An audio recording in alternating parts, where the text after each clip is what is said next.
Bismillahirrahmanirrahim.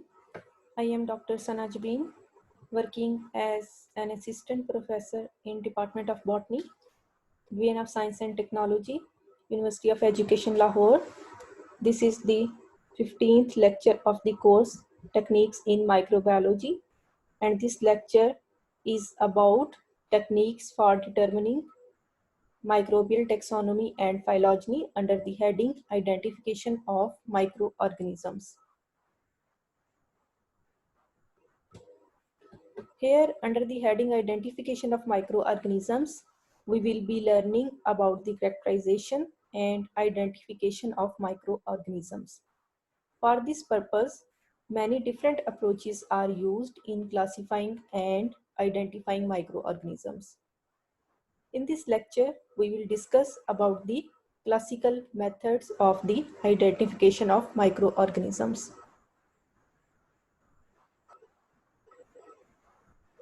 Classical approaches to taxonomy make use of morphological, physiological, biochemical, ecological, and genetic characteristics. These characteristics have been employed in the microbial taxonomy for many years. They are quite useful in routine identification and may provide phylogenetic information as well.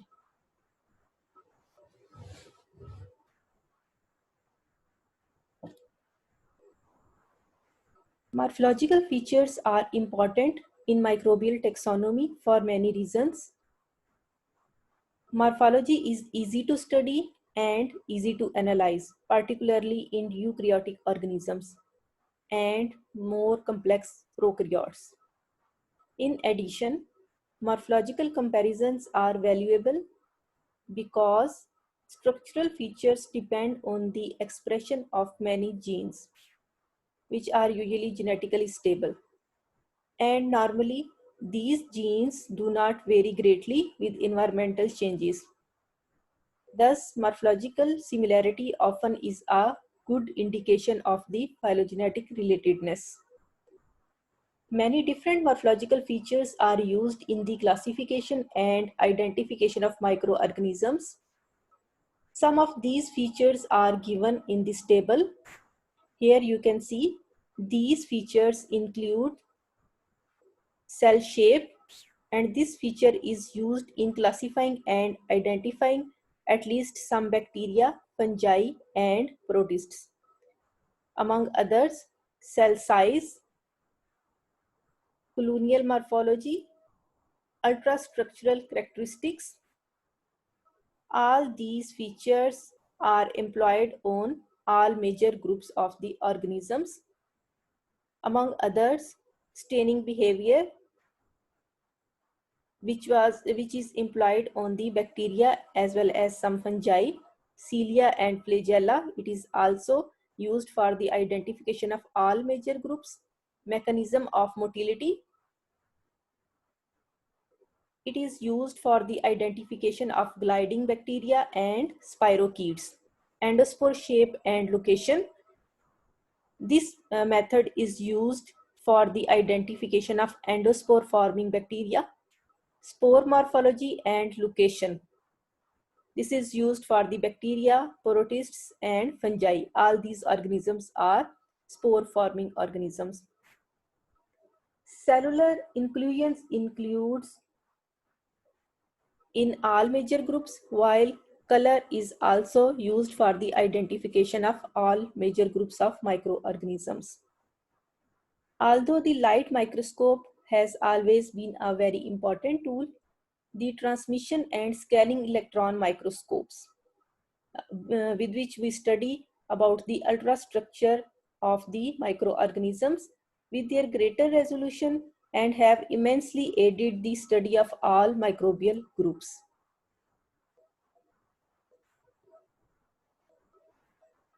Physiological and metabolic characteristics are very useful in identification of microorganisms because they are directly related to the nature and activity of microbial enzymes and the transport proteins.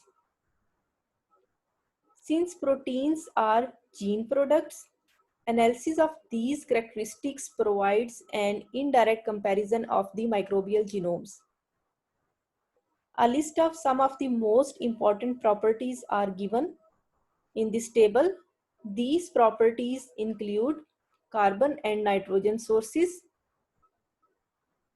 cell wall constituents, energy sources, fermentation products, general nutrition type, growth temperature, that is the optimum growth range, luminescence, mechanism of energy conversion, motility of organisms, osmotic tolerance, oxygen relationships, pH, that is the optimum pH and the optimum growth range, photosynthetic pigments, salt requirements and the salt tolerance, secondary metabolites which are formed by the microorganisms, sensitivity to the metabolic inhibitors and antibiotics, and storage inclusions.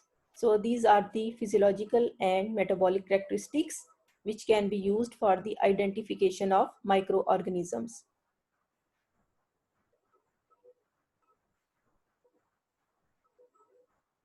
Ecological characteristics are also very important in taxonomy of microorganisms.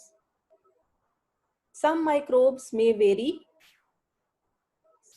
or some may be very similar in many other respects, but inhabit different ecological zones, suggesting that they may not be as closely related.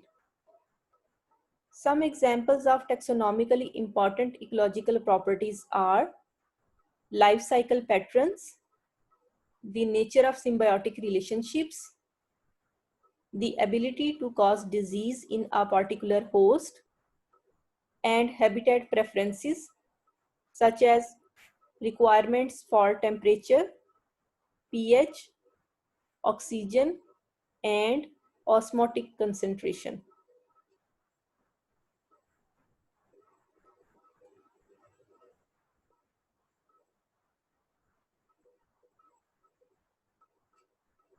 Here in this table, you can see some microbial responses to the environmental factors.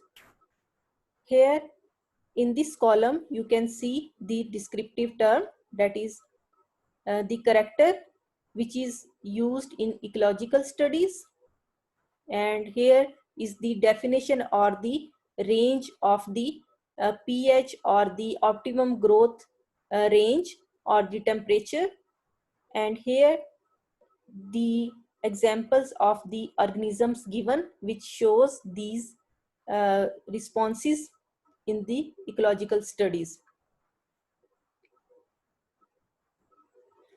Here in the first row, solute and water activity, it includes the osmotolerance and halophilic response of the microorganisms, and these responses are shown by a number of microorganisms including Staphylococcus, different species of Saccharomyces, and Halobacterium. These are the salt tolerant bacteria. Among pH, some bacteria are acidophile, some are neutrophile, and some are alkalophile.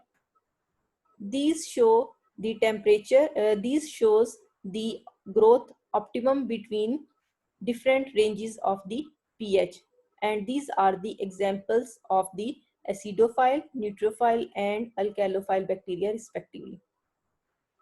On the basis of the temperature, the bacteria are classified as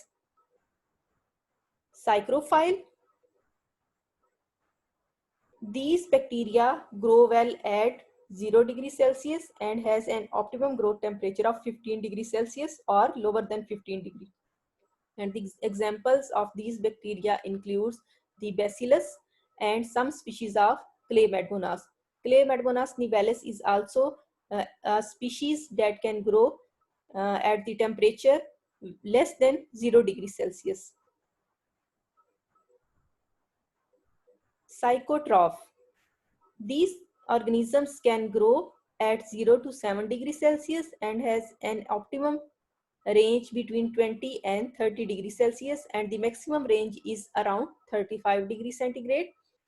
And these organisms include some species of Pseudomonas and some species of Listeria. Mesophile organisms has the optimum growth around 20 to 45 degrees centigrade. Among these, the common example is the E. coli. Thermophilic microorganisms grow at 55 degrees Celsius or higher, and the optimum range between 55 and 65. So these are the organisms that can grow at very high temperature, and the example include the Thermus aquaticus. This is the very important bacterial species. You have already known about the polymerase enzyme which we use during the PCR reaction, and this enzyme is extracted from the Thermus aquaticus, and due to this polymerase we are able to continue the PCR reaction because the temperature is very high in the PCR procedure. So this is very important bacteria scientifically as well. Hyperthermophile organisms includes those organisms that can thrive at the temperature of 80 to 113 degrees Celsius, and these organisms include the Sulfolobus, Pyrococcus and Pyrodictium. This is the continuation of the previous table, and here we will be studying about the oxygen concentration. On the basis of the oxygen concentration, some microorganisms are obligate aerobes. They require oxygen for their growth, and these organisms include some bacteria, protists, and some fungi, which are the eukaryotic organisms. Facultative aerobes. Facultative anaerobes does not require oxygen for their growth, but they grow better in the presence of oxygen. For example, E. coli. Aerotolerant anaerobes grow equally well in the presence of oxygen, and the example include the Streptococcus. Obligate anaerobe does not tolerate oxygen and dies in its presence. Clostridium is the example of these type of microorganisms. Microaerophiles requires oxygen levels below 2 to 10% for their growth, and they are damaged by the atmospheric levels of oxygen, which are the 20%. Campylobacter is the common example of these microaerophilic bacteria. Pressure is also an important ecological feature that can be used to identify the microorganisms. For example, some microorganisms are barophilic, that is, they can grow at high hydrostatic pressures. These organisms include Photobacterium profundum. So these are the some ecological characteristics. On the basis of these ecological characteristics, we can identify the particular organisms. For example, if a bacterial species can be found at the temperature ranges between the 50 and above, then we can say that these bacteria could be the Thermus aquaticus. So this is an important feature in the identification of microorganisms.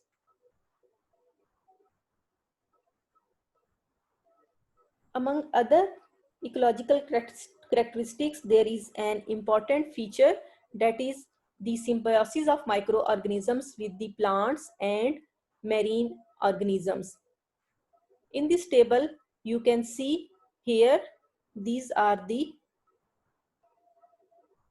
higher organisms that shows the symbiosis, and here in this column, you can see the micro organism as a symbiont with these higher organisms, and here you can see the example of these organisms. For example, among plants, the example is a tropical angiosperm, and These tropical angiosperm form an association, which is the symbiotic association, in which both the partners get benefited, and this association is formed with the nostoc, which is a cyanobacterium.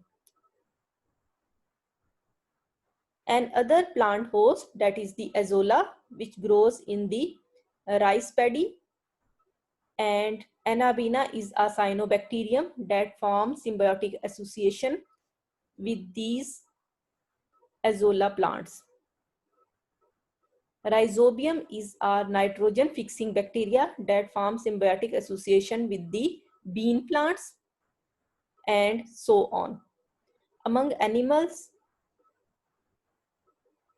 coral coelentrates form association with the dinoflagellates, and luminous fish form association with the Vibrio and Photobacterium. So these are the intermittent and cyclic symbiosis of the microorganisms with plants and marine animals.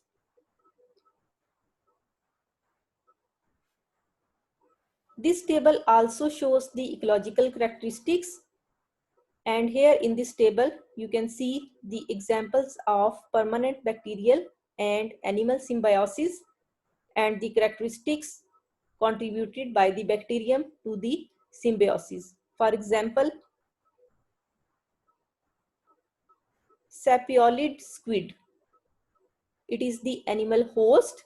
It forms symbiotic association with the luminous bacterium, for example, Vibrio fischeri. This symbiont form cause the luminescence of the animal host. That is, this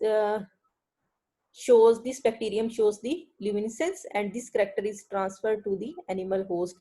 And among others, some microorganisms helps their host in blood digestion. Some microorganisms, for example, bacteria, they help the aphids for the synthesis of amino acids, and among other bacteria, for example, luminous bacterium, it helps the nematode worms for the predation and antibiotic synthesis, among others. Gill cell bacterium helps the shipworm for the cellulose digestion and nitrogen fixation. So this is all about the ecological characteristics which are used for the identification of microorganisms. So if you can see an animal host, that is the sapiolid squid, it shows the luminescence, then it means a microorganism, that is the luminous bacterium, is present symbiotically with these these animal hosts.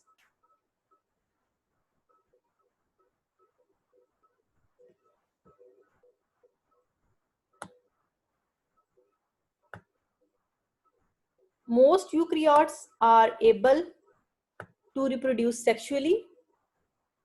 Genetic analysis has been quite useful in classification of these microorganisms. As mentioned earlier, the species is defined in terms of sexual reproduction where possible. The study of chromosomal gene exchange through transformation, conjugation, and transduction, as well as plasmids, sometimes useful in the classification of microorganisms. Transformation can occur between different prokaryotic species, but only rarely between the genera. The demonstration of transformation between two strains provides evidence of a close relationship, since transformation cannot occur unless the genomes are fairly similar or compatible.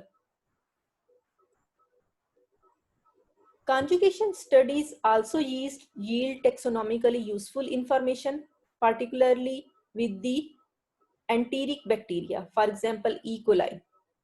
It can undergo conjugation with the genera, for example, Salmonella and Shigella, but not with the Proteus and Enterobacter.